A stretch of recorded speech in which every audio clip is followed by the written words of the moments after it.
For centuries, humans have sought reliable ways to detect deception. The polygraph, with its promise of measuring physiological responses to lies, captured the public imagination. However, polygraphs have proven unreliable.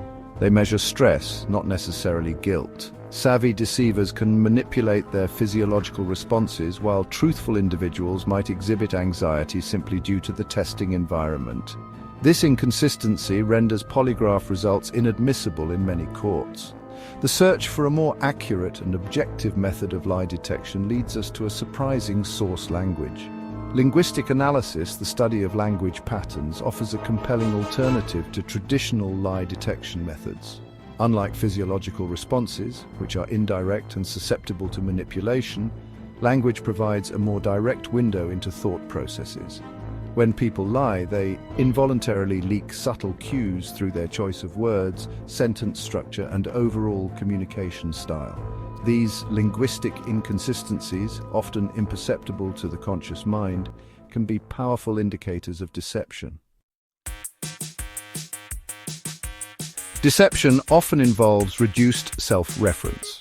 Liars use fewer first-person pronouns like I or me. They may rely on third-person pronouns or passive voice. For example, the vase got broken instead of I broke the vase. Negative language is another sign of deception.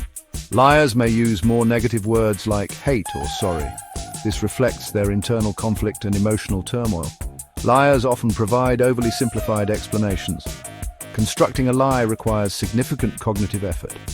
To minimize this, they avoid unnecessary details. Their stories may lack the richness of truthful accounts. Conversely, some liars provide lengthy details to sound convincing. This overcompensation often backfires, raising suspicions. The excessive information becomes difficult to follow.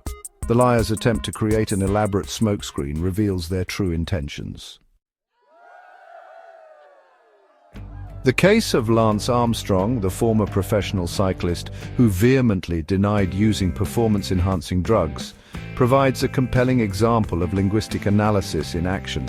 In his 2005 denial, Armstrong used hypothetical scenarios, distanced himself from the allegations, and focused on attacking his accusers. However, in his 2013 confession, his language shifted dramatically.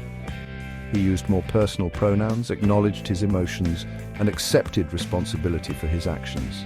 These linguistic shifts revealed the truth behind his carefully constructed facade.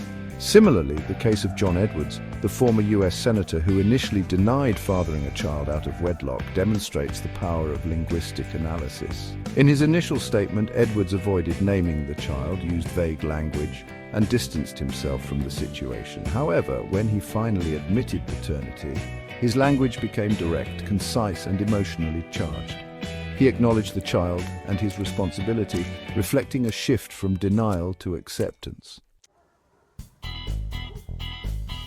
While these high-profile cases illustrate the potential of linguistic analysis, the principles can be applied to everyday situations. By paying attention to subtle cues in language, we can become more discerning listeners and communicators. For example, if a friend who usually provides detailed accounts of their weekend suddenly offers a vague and evasive response, it might be worth paying closer attention. Similarly, if a colleague who typically takes ownership of their work starts using more passive language when discussing a project, it could signal a potential issue. It's important to note that linguistic analysis is not foolproof.